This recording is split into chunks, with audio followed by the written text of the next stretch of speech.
Guys, we got to talk about something today, okay? I just saw Jeff Berlin's current profile picture on his Facebook page, or I don't know if it was his Instagram, but whatever it was.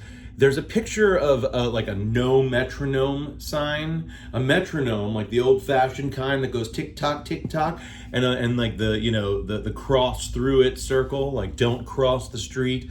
And I got triggered a little bit by this, okay? Because, and I know it might sound like I'm being a little obsessive, and who the hell am I? Just some bass player, lawyer in Fort Lauderdale. But, let me tell you something. I've been playing this instrument for a long time. I'm a groove-based guy. I'm a guy who believes that this instrument is all about getting butts shaking, and you guys know that about me.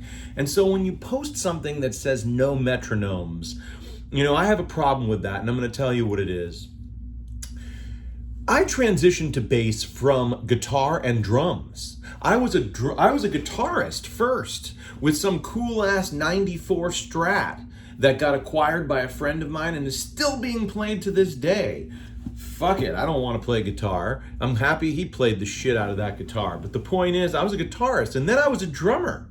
And then ultimately there was an opening in the band of my dreams, which is my musical soulmates who fucking rule. And it was in bass. So I'm going to play bass, right? So I played bass and I got pretty good at it through hard work and by being, mentored by great musicians. But let me tell you something. I never really picked up a pocket. I didn't pick up a groove until I really started working with a timekeeper. And I say a timekeeper, not a drummer, but I say it because I had something, and I know it's not a metronome, although I did use it in that capacity, but I had something that I think some of you from my generation, the 90s kind of, bass player, will remember, and it was this little Korg red sort of device. It almost looked like a Walkman or something, and it was a drum machine. And you digital, you could plug in your bass to it and then do a headphone out, put that on, and you can play along with pre-recorded drum tracks that all sound like Gloria Estefan's band or something. And you could play with a metronome, and you could put the tack, tock, tock, tock, tack, tock, wherever you want to put the accent, and do all sorts of cool beats and time measures, And so anyways, time signatures, I'm sorry. So anyways, I spent a summer where I said I am going to play to this Korg machine all the time. And that's it. And I remember I would set up on hills outside with my Yamaha RBX 565, or I don't know what the fuck it was, but one of those 5 strings, an early bass of mine. And also played by a friend of mine who still has it to this day. But I would sit on a hill, I'd go outside, I just played anywhere I could, anytime I could, to this Korg machine. And it is true that I wasn't playing often to a straight metronome, but I was playing to a groove, a beat, and it was metronomic, it was perfect, it was quantized, it was exactly on the beat.